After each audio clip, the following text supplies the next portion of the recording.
Sidang kedua kasus yang melibatkan Fadel Bajideh atas laporan Nikita Mirzani terkait insiden yang sempat menghebohkan publik dan menimpa putri sulung Nikita, Loli, dijadwalkan kembali digelar pada Rabu 2 Juli 2025 mendatang.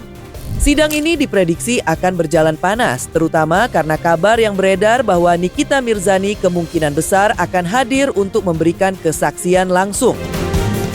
Yang pertama, yang dihadirkan pertama kali itu adalah Nikita Mirzani sebagai pelapor, sekaligus sebagai ibu kandung.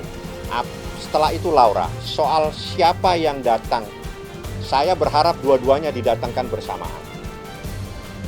Saya berharap nanti saya coba komunikasikan biar anaknya bisa bertemu juga dengan Nikita Mirzani di pengadilan. Kehadiran sosok yang dikenal dengan sikapnya yang tegas ini tentu menjadi sorotan, mengingat intensitas hubungan antara kedua belah pihak yang sebelumnya sudah cukup memanas. Menariknya, mantan kuasa hukum Fadel, Razman Arif Nasution, juga menyatakan niatnya untuk hadir dalam persidangan ini.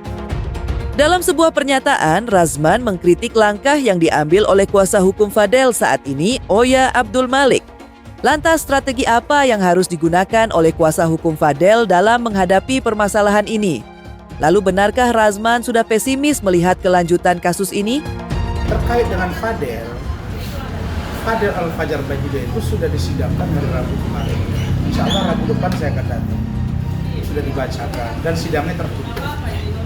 Saya kira baik, karena memang kan kemarin ditanya wartawan saya, Bang dia kan sudah dewasa 28 Mei. Iya, tapi kan perbuatan itu waktu itu belum dewasa. Terus ini kan asusila yang serius. Ada dugaan ya 10 kali, ada dugaan ada dugaan pacaran selama di UK. Bagaimana? Itu kan dibuka sudah. Dan itu kalau itu setuju saya kalau dilakukan tertutup. Saya minta justru dari awal saya sudah sampaikan Martin, Bintang, Pak Umar. Kalau Oya Abdul Malik maksudnya ya pengacaranya mengatakan bahwa kami bisa SP3 kan, kami bisa negokan atau bicarakan dengan dikomunikasikan dengan Nikita Mirzani, hasilnya nonsen. Sidang juga. Nah, kalau dikatakan memang berlaku undang-undang anak di bawah, ya memang perbuatannya di situ terjadi pada waktu kapan ya? Pada waktu dia masih berumur di bawah 18. Tunduklah ke situ. Pembelaan yang harus dilakukan adalah seperti yang kami lakukan ini. Kita berhasil memasang strategi sehingga seorang yang berhadapan dengan kita itu dia buka suara.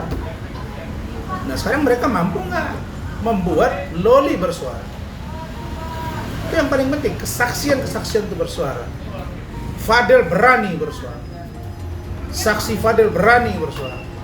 Gak ada di situ kejagoan strategi dari seorang lawyer itu. Nah di kasus ini saya kok kayaknya pesimis gitu, karena saya lihat bahwa nggak ada tuh langkah-langkah konkret gitu. Mereka cuma ya menunggu bola. Kalau saya lihat ya air mengalir aja, nggak menghadapi seorang Nikita Mirzani nggak tipenya begitu bos.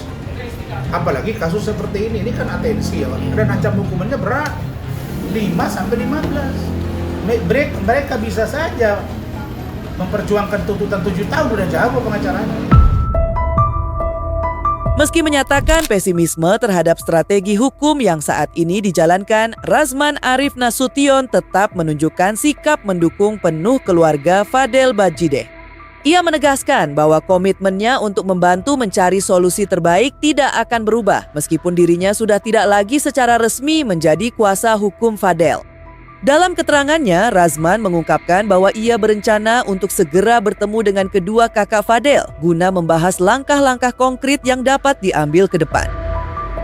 Kan sudah saya bilang saya support dengan keluarga tetap. Saya chattingan, nanti saya akan datang, saya akan komunikasi dengan keluarga.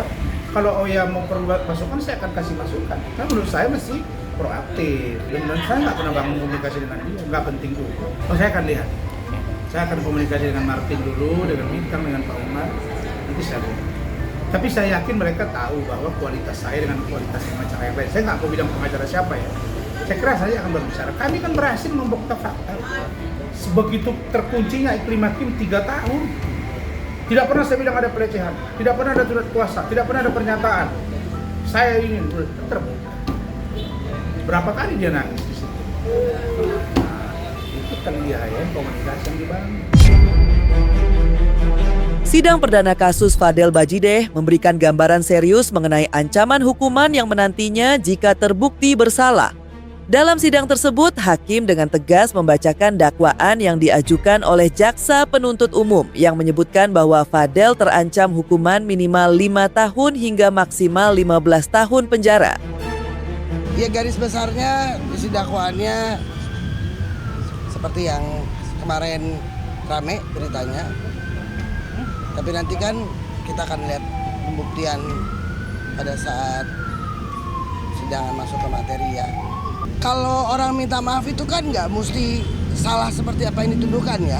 Jadi diartikannya juga bukan saya meminta maaf kepada masyarakat itu mungkin atas kegaduhan yang terjadi selama ini dan bukan berarti dia mengakui apa yang dituduhkan ya.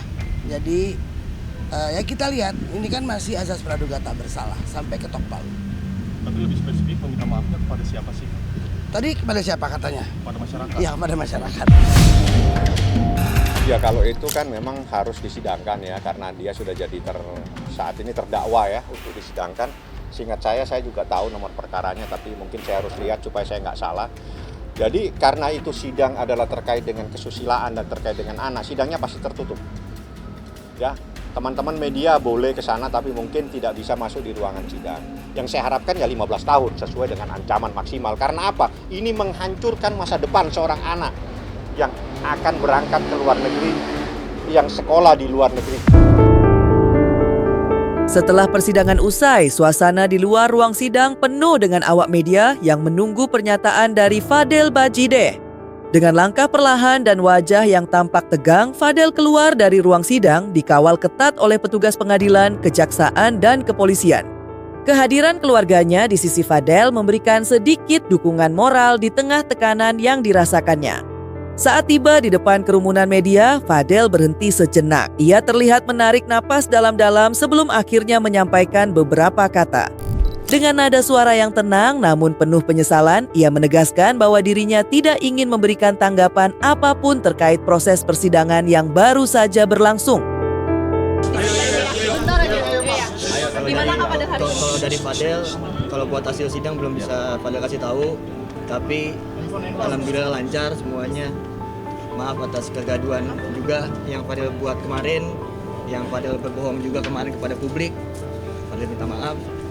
Semoga Fadel bisa jadi lebih baik dengan masalah ini. Okay. Ada keberatan isi dakwaan nggak, Fadel? Nggak, belum bisa. Ya kita juga baru pertama kali kayak gini ya. Paling kecil Ade, ya kan, maksudnya kelepas dari gua sama Bintang ya. Karena belum biasa gua terpisah begini kan, makanya semoga kita bisa disatuin lagi. Bismillah, biar jalannya semua lancar, biar Amin. Allah bantu. Amin. Ya. Amin. Sampai 3 minggu ya. Lebih dari 20 hari lah ya. Lebih dari 20 hari. Berarti tidak ada menjenguk ke hutan itu? Saat itu belum bisa, jadi paling kita minta pernyataannya dari Kauya lah.